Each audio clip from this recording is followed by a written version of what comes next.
Surprise! I don't know why I'm telling you surprise, because I haven't told you my surprise yet. Now, I'm having my obligatory 2 weeks off, and as usual, I'll be filling the Flat Earth Friday and Tinfoil Tuesday slots with guest creators. And I think you'll be very pleased with the first one. He has absolutely smashed his way into the Flat Earth debunking scene.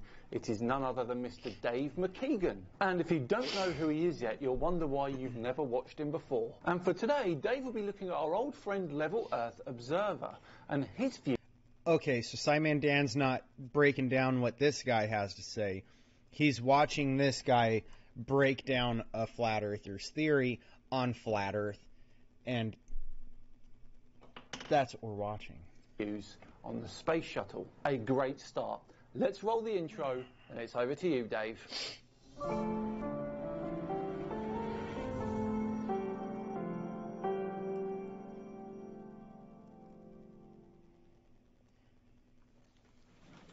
Hello everyone, hope you're all doing well, and welcome to Flat Earth Friday. A big thank you to Simon Dan for inviting us along. For those who aren't familiar with us, I'm Dave McKeegan, and this is my sidekick Rusty. Although, if we're being honest, he's probably the reason that most people actually watch my videos. I don't doubt that, because look at Rusty. Rusty's just a good boy over there being all fluffy and loving. He just wants some cuddles. Scratch his ears, damn it. Recently I was watching one of Creaky Blinder's videos who was looking at Level Earth Observer trying to argue that the space shuttle was completely fake. Now, obviously, flat earthers kind of have to say that the shuttle was fake, kind of by default, along with everything else space-related. Otherwise, the views from them rather put a damper on the whole flat earth idea. But LEO's claims were so bewildering that I just felt I had to address them. He begins with a claim that the shuttle must have been fake because of the SR-71 Blackbird. That's already a stretch. So, not only is the space shuttle fake, but so is the SR-71. And both of these things cost billions of dollars to develop at all. Plus millions of dollars to continue to create. And we have multiple of both. So, this is all a conspiracy and a sham. Space flight, upper atmospheric flight, and aircraft. These things are fake. They aren't real, okay? They don't exist. And people are spending, well, governments are spending, as well as I guess now people, because, I mean, you've got Elon Musk with SpaceX, and you've got Jeff Bezos with, is it Origin, I believe is his. And then there's another one that existed before SpaceX. And, you know, the thing is, these three individuals, as well as the government, are all spending an amazing amount of money for no good reason. Okay, it's just to convince you that space is real when it's fake. It's fake as shit and the earth is flat. And we're going to listen to this guy try to, well, this guy's not going to do it. We're going to listen to this guy explain why the person who thinks so is baffling. Oh, no. This is a space shuttle, and it's pure fantasy. Top speed, supposedly 17,500 miles an hour. Top temperature, 3,000 degrees Fahrenheit. Here's the SR-70. 3,000 degrees Fahrenheit, which does not melt the aircraft because of the ceramic plates that have been specifically developed in order to protect it from melting at those temperatures. This is reality. Top speed, 2,200 miles an hour. Top temperature, 900 degrees Fahrenheit. Oh. The speed and temperatures of the SR-71 aren't remotely linked to the shuttle because they were completely different concepts. Yeah. The SR-71 Blackbird was a high-speed spy plane. It took off from a runway and climbed using its own power of two Pratt & Whitney turbojets, along with its wings generating lift. Now, wings need air flowing over them to do that, and the higher you go, then the less air there is. So you then have to travel faster in order to generate the same amount of lift, except that requires more thrust. But jet engines need air to produce power, and you then have less of it up there. Because engines suck, squeeze, bang, okay? So if you can't suck, squeeze, bang, because you need the air to make all three parts of that happen, you need more air, which means you have to travel faster so that you get more air. Like you said, the thing is, air is a lie, okay? That's why it doesn't work. Eventually, all planes hit an equilibrium where their lift and thrust are equally matched against the weight and drag of air resistance, which for the SR-71 was about 2,500 miles an hour and 85,000 feet up. The temperatures it reached were from the drag whilst it was trying to remain as streamlined as possible. That's usually where you get that, as drag. Avoid the drag. The shuttle, by comparison, actively wanted drag to slow it down. Space has no air resistance to stop a craft accelerating. Even with a small constant thrust, the longer the engine runs, the faster you go. The build-up of heat that the shuttle encountered wasn't whilst cruising like the SR-71. Which the heat that the SR-71 is getting is because of static electricity buildup from the air flowing over the aircraft. The heat from the space shuttle is literally from re-entering the atmosphere. It's not the same. It's not even heat from the same source, basically. Like, it's the same source, but it's a completely different interaction with it. But was instead from re-entering the atmosphere, because it had a very raised angle of attack, intentionally causing drag to help slow it down from such high speed. Now, if the space shuttle was just titanium like the SR-71, then it would have melted. So it was fitted with specially designed insulation tiles to protect it from such high temperatures. Those tiles are typically ceramics, and they're very high-level ceramics. And that temperature of like 3,000 degrees from re-entry, and the reason they have those panels, the ceramics,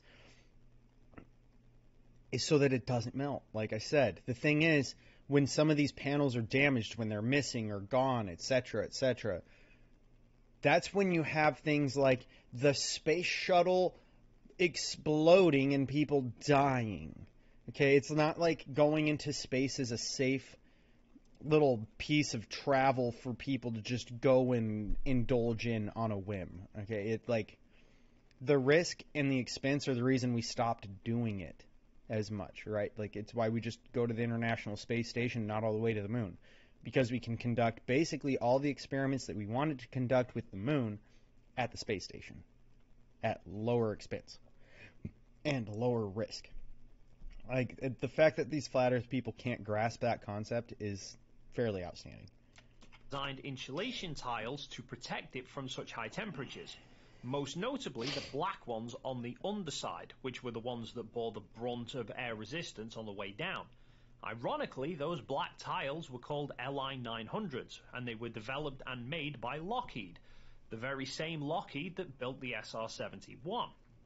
Its design looks more like a Lego Who would have aeroplane guessed? than some badass spacecraft. And then when you compare it to reality, and of course the speeds and the temperatures, by LEO's logic, the thrust SSC looks even sleeker than an SR-71, and yet that thing could only travel at 763 miles an hour and reached only 300 degrees C. So therefore the SR-71 must be fake, right? One is clearly reality. God, that's so strange. That's such a baffling argument to make. Oh, well, this one looks sleek and powerful, and this one doesn't even look like the badass spaceship it should look like because it supposedly goes to space. Like, did he expect it to look like a fucking UFO? Of course it just looks like an aircraft. It's got to come back into the atmosphere and interact with drag, lift, air resistance. Like, it has to re-interact with those things when it comes in and lands as a space shuttle. We call it a space shuttle. It looks more like a bus because buses are shuttles. The fuck? What an idiot. And it's been verified many times. The other is just pure fantasy. This is just a plane that comes into land. It's not any spacecraft coming from an orbit around a ball. I'm not entirely sure how he's arguing the SR-71 was verified reality and yet the space shuttle somehow isn't, when we can see them both. Thousands of people over the years that the shuttle was active would go and witness the launch. The thing was literally bolted to rockets and shot up in the air. Yeah. It wasn't exactly going slow. There were several videos taken from people who were on commercial aircraft near Florida at the time that the shuttles were launched, who filmed the thing going straight up well beyond 30,000 feet that they were at, and at a hell of a rate of knots. Not only that, but many amateur spotters would sight the shuttles coming back down weeks later at the end of the mission. There's that well-known footage of Columbia breaking up on re-entry, which was actually captured by members of the public in Texas. Yep. Once again, a prime example of, like I said, those panels get fucked up that are designed to protect you from the heat and the space shuttle melting. And what happens when that doesn't work correctly or it's damaged? The Space Shuttle Columbia. That's literally what happens. Yeah, man, paid actors. You're right. They're all paid actors. Everybody's fake. None of them are real. And Buzz Aldrin didn't lose his shit and punch a dude as an old-ass man for saying that the Earth is flat and that he didn't really go to space. None of that's ever happened. People across pretty much the entire width of the US could witness the shuttles re-entering. People on the West Coast could see it begin to re-enter less than 15 minutes before people 2,000 miles away on the East Coast could see it coming into land. So to put that in reference for people who don't understand how fast it is to have gone from the West Coast to that 2,000 miles, I drove 1,600 miles from where I used to live to where I live today. It's between 1,600 and 1,700 miles. The drive time for that is 27 hours. It did more distance in 15 minutes than driving did in 27 hours. That's something flying multiple times. And that's 27 hours, not including time that you stop to go to the restroom, eat food, or sleep. It's faster than an SR-71. I mean, did they publicly launch the shuttle and then secretly land it somewhere, and then a few weeks later secretly launch it without anybody actually noticing the huge rocket trail so that they could publicly bring it into land? Oh, yeah. Next he tries bring... That, or they're using the secret solar energy capabilities that you don't get access to and that we can't possibly use to supply energy on land because of limitations of solar energy, to somehow keep an aircraft in the sky for weeks. Bringing up the U-2 spy plane. And nobody sees it flying around in the sky over these several weeks either. They just see it when it goes up and when it comes down. Those are the only times. Next he tries bringing up the U-2 spy plane. Now, whenever the space shuttle landed, it was always accompanied by jets to help it land, because the guys in the space shuttles were wearing space suits. So the chase plane was helping the guys land. Now, as we know, the pilots of the U-2... It's also because of the instrumentation in the space shuttle. So, like, you got to think when you're coming through re-entry and you've got all that heat and all the jostling because of how it actually wants to catch drag and come in with as much force against the aircraft by the atmosphere, basically, as possible to help slow it down on re-entry. The instrumentation may be faulty or messed up, and the escort aircraft are basically helping make sure that they are at the altitude their instrumentation reads. They're making sure that they're able to land correctly. Not to mention the fact that most of the space program is also classified and highly protected. So why would we allow this aircraft to come in that's probably got some very desired information scientifically that our government is funding for millions and millions of dollars, like hundreds of millions of dollars a year into the program, if not billions of dollars, or it's probably billions at this point, let's be honest, especially with American spending. So why would they not protect that investment from being obtained by somebody else? Why would they not follow it in and make sure nobody can grab it? Why would they not follow it in and make sure that it's safe? That doesn't make any sense. If there's no space, what is the sun? You know, I watched a video where a guy was going to explain to us the sun. And he had a whiteboard up with a lot of information about words. And it was a word soup video. And the guy didn't actually explain the sun at all. Not once. He just made a bunch of connections with words to other words that led to other words that led to the sun, that led to supernatural powers, that led to... It's dumb. It doesn't make any sense. Because they'll tell you that somehow the sun and the moon are up above us, not crashing down into us, but we're able to breathe because everything comes down. But also gravity's not real.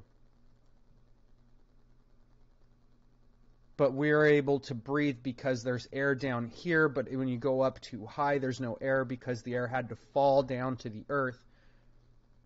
And there's not enough to fill up everything up to the sun, but the sun doesn't fall into us.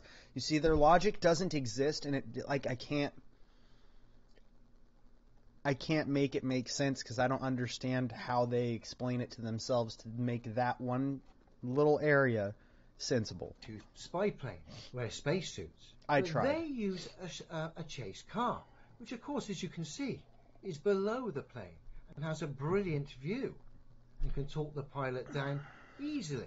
Now, oh my God.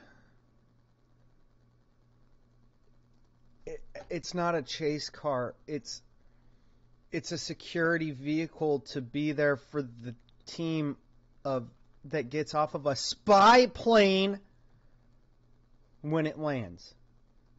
The plane that isn't re-entering the atmosphere and possibly damaging instrumentation. Holy fuck.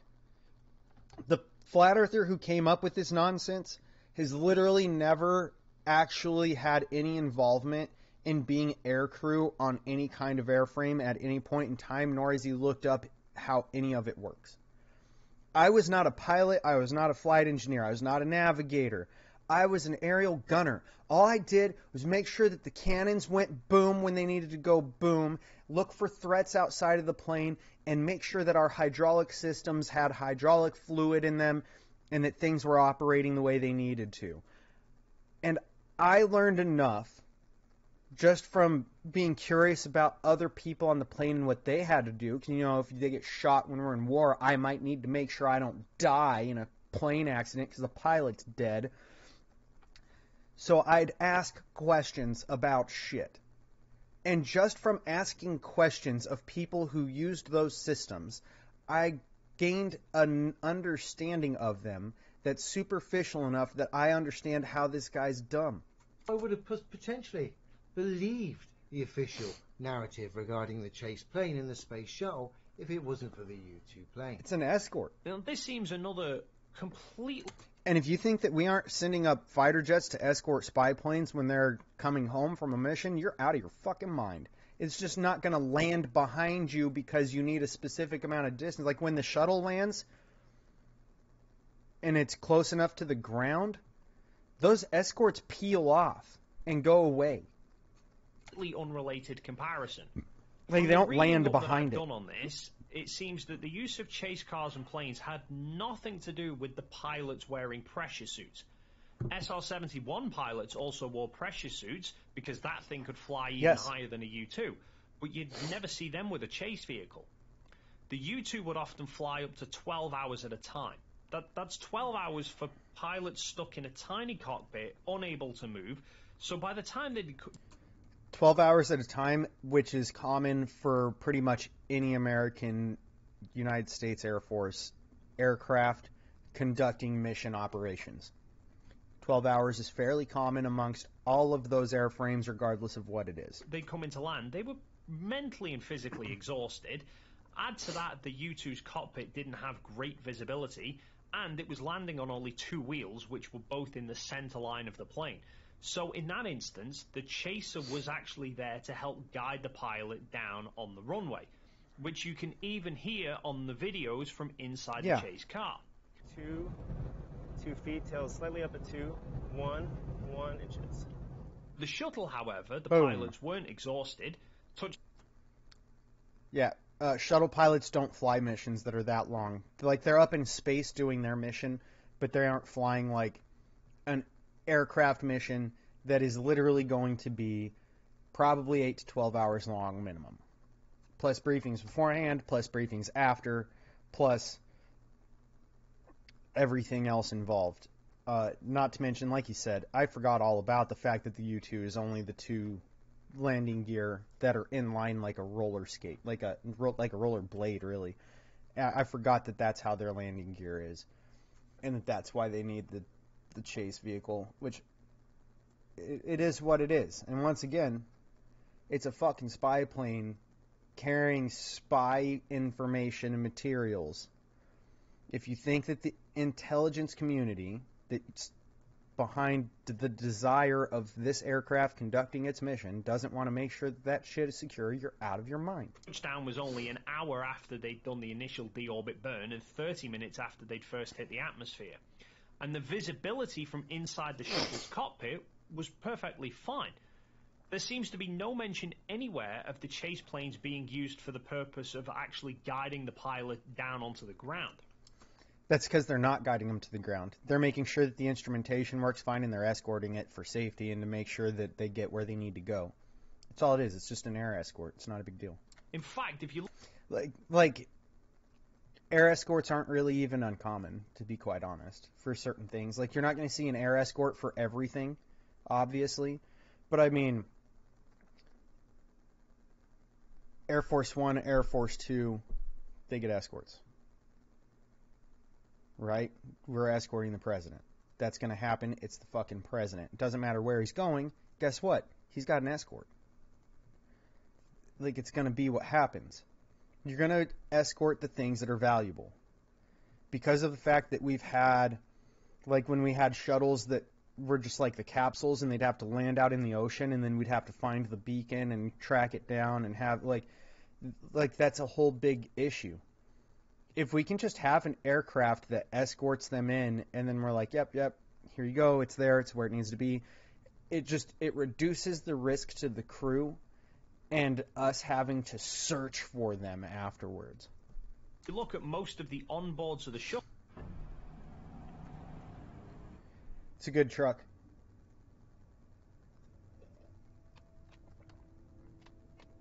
You wouldn't catch me doing fucking patty cake in my truck. You're out of your fucking mind. Hands-free driving.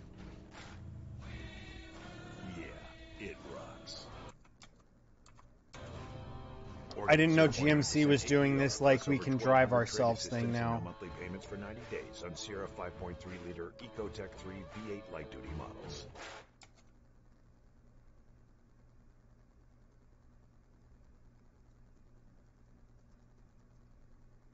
I mean, I wouldn't mind upgrading my truck, but I just don't think I want to deal with all that. Yeah, dude, proof. The truck's fake. It can't drive itself. This is flat earth shit. They approach at such a steep angle that the runway pretty much fills the window. And even when they lift the nose up to come into land, the runway still is visible. The chase planes seem to have only been used in the early shuttle flights when they were testing it. You never saw any of the later flights coming in with chase planes. And they seem to have been there for the purpose of external inspections to make sure that there was no damage from re-entry or any other major concerns. The use of the car for the U-2 made sense because it was actually guiding the plane down onto the runway. Plus, with the U-2 being a very good glider, its landing speed was pretty slow at only around 120 miles an hour. The landing speed of the shuttle, by comparison, was more than double that, so no car could keep up with it anyway. The runway for the shuttle is way longer as well. Like, it needs a crazy long runway to land. And also, part of the reason they stopped escorting the shuttle is you do it enough times with the escort and you learn, hey, these systems are all functioning and we're not losing the functionality of the instrumentation. They don't need escorts. You're not going to spend the money on it anymore. Yeah, breathe and watch the flat earthers. It'll calm you. What's going to happen is I'm going to wish I had an aneurysm. It's fine. And the use of the chase plane also allowed them to make sure that there was no other aircraft in the area which could potentially interfere with the landing, given that the shuttle didn't have any engines to continue flying if there was a problem. A point which LEO tries to contest.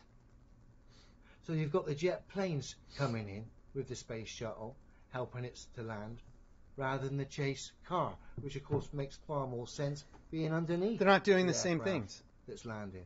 But like I say, the space shuttle needs the planes to come in rather than the car, so you don't hear its engines come in. Like I say, it's a plane that flies in from an undisclosed location. They come in, turn the engine off just before they land, and they land. His claims that the space shuttle is just a jet plane, though, has a few flaws. Firstly, he's arguing that the purpose of the chase planes is to mask the sound of the jet engines from the shuttle. But as we've just covered, he's so cozy. Only the early shuttle flights had chase planes. The later ones didn't. So where's the sound of the jet engines there? Non-existent. Also, jet engines need ample airflow in order to work. So all jet planes have large intakes at the front to feed the engine. Yeah, that's how it goes. The shuttle has no such openings anywhere on its body to be able to allow a jet engine to work. The closest it has is 3 small holes on the nose, which are nowhere near large enough to get a sufficient airflow for a jet engine big enough to keep that thing flying. Then finally, LEO delves into the pit of ridiculous by bringing up the Challenger disaster. Today I'm going to be looking at some of the claims made regarding the Challenger 86 disaster. That is, some of the astronauts are supposedly still alive to this day, and that they weren't on the actual space shuttle that blew up. And one of the characters is a lady called Judith Resnik. We've got that Judith Resnik NASA astronaut here on our screen. And there's some claims made that Yale professor Judith Resnik is the very same person. Now, he is not the first person that I have seen make the suggestion. So show us the professor. We're all still alive and well, using comparisons. Just like the same name doesn't mean shit. Who happen to look similar 20 years on. Now, this is a fairly recent. Am I supposed to think those are the same fucking people? This and that's supposed to be the same person.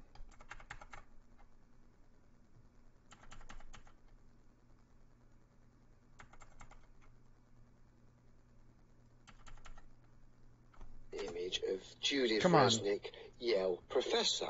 So let's just have a look as these two images are blended together. I mean, her eyes aren't the same distance apart. Her nose doesn't have the same shape even up here, not just down here. But there is a definite similarity there. There's a hell of a lot of similarities. Fucking people, So I've got to ask, is that you, Judith? Astronaut Judith Resnik graduated the University of Maryland in 1977 with a PhD in electrical engineering, then was selected by NASA as an engineer in 1978. She first flew on ST-41D in 1983, before tragically dying on board Challenger in 1986. Professor Judith Resnik graduated NYU School of Law in 1975, became a lecturer of Yale in 1976, and here she is speaking at the Supreme Court regarding the Bork nomination in 1987, barely 18 months after the Challenger perished. Oh, damn, it's kind of like they are similar people who aren't the same person that lived at the same fucking time with their own stories. Jesus Christ. I wonder if you could look up the name John Smith and find about 100 fucking people that are alive at the same time with that name. Now, if this is the same Judith Resnik, then that's and quite some of them might look the to be same. Able to hold down a full-time post as a lecturer of law, whilst simultaneously completing a doctorate of engineering at a different university 300 miles away. Although I am surprised that nobody at Yale University noticed that their law professor was moonlighting as an electrical engineer on the space shuttle. The idea that they... Dad. You know, just normal things. college professors moonlighting as astronauts. That's normal. That's how they do the it. Challenger is not Always. only utterly bizarre, but personally, I think is completely heartless. I presume they're suggesting that the shuttles never really launched with people inside them, so when Challenger blew up, they had to pretend the crew had died. That is what I've heard flat earthers do, is exactly this. They act like the shuttles aren't real. It's an empty model that they send up on a rocket that they have land in the ocean that they never recover. They just let it sink to the bottom of the sea. Why would you spend billions of dollars to establish an entire program of sending rockets up into the air to have them land in the sea and do absolutely nothing but turn to rust? I don't know. I just can't fathom the flat earth brain. And so the crew knew they had to become new people and start new lives. For starters, if the shuttles had no crew in them at launch, who landed them afterwards? Secondly, if NASA were faking it, what the hell would possess them to have a nationwide competition to bring a civilian along for the fake show? And to choose as the first citizen passenger in the history of our space program, one of America's finest, a teacher. Tens of thousands of people entered for the opportunity to fly on board that Challenger flight. Do people seriously think that Krista McAuliffe went through the entire selection process, then months of training, for a space flight she knew she was never actually going to take? All the while with the possibility knowing if something went wrong, she would have to leave behind her husband, 2 kids, as well as all the students she taught in New Hampshire. Not only Krista and Judith, but the rest of the crew as well. Their families were all at the launch, seeing it in person. Their friends would have probably been watching it on TV. Is Elio seriously thinking that the crew would knowingly put their loved ones through the heartache of believing that they died, all for the cause of faking a space shuttle? Which nobody's given an actual reason for them to fake. The only time I've seen somebody who had an idea of why you would have this be faked was supposedly that Antarctica is just an icy barrier, and then beyond that is a ring of ocean with a bunch of islands in it that are rich in resources, and then at the end of that is another icy barrier, and that this is all a conspiracy to make you believe the earth is round so that you won't go past Antarctica to the next ocean and go get these resources from these islands. Which makes absolutely no damn sense, because if that's the case, then how are they getting these resources to make themselves rich if they're just hoarding it but not sending anybody to get them? They would have to be doing both things. There's literally no sense being made by any of this, and it's absurd. And even if all that were happening, surely the last thing that NASA would do is take unnecessary risks that could expose it all, such as insisting on proceeding with the most watched shuttle launch ever, despite having Morton Firecall, who made the solid rocket boosters, warning NASA not to launch because the temperatures were too cold. Yes, they were. Why even fake a space shuttle and not have a method of crew escape? Like, why wouldn't NASA think, best to have a plausible way that we can keep the crew alive rather than having to go down the road of faking their deaths and keeping it hidden for decades by keeping the same basic physical appearance and letting them use exactly the same name? And of course, Challenger wasn't even the only shuttle lost. As mentioned before, there was the Columbia, which broke apart on re-entry in 2003. Now that put debris across hundreds of miles of Texas. People on the ground were finding bits of shuttle, helmets, mission insignias, and even body parts. Again, for what?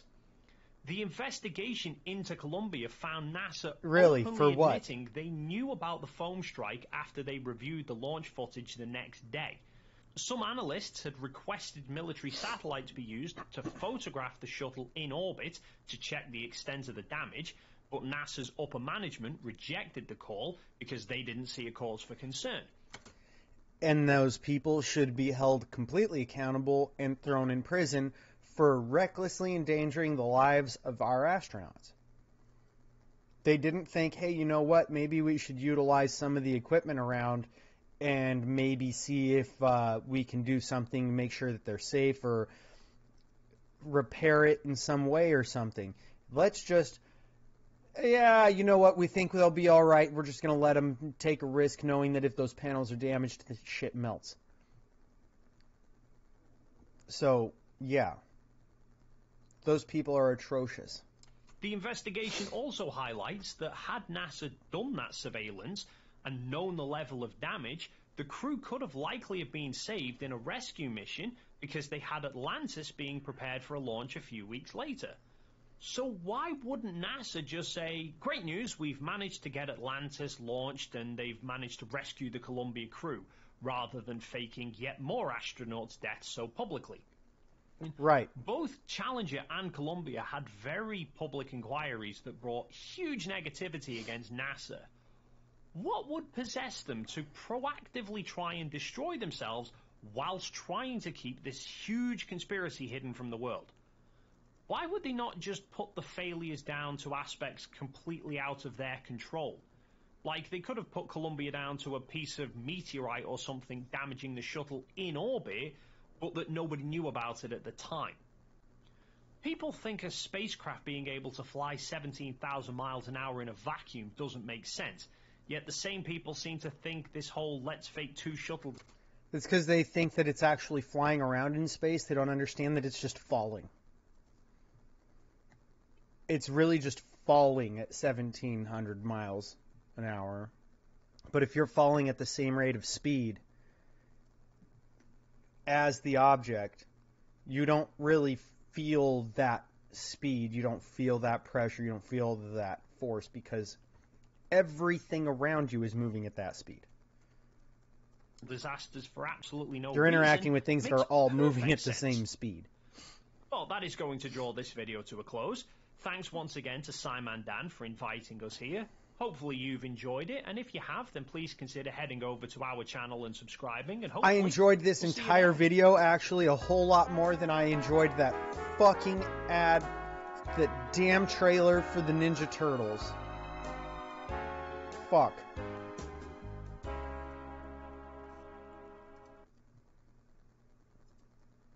Those damn people.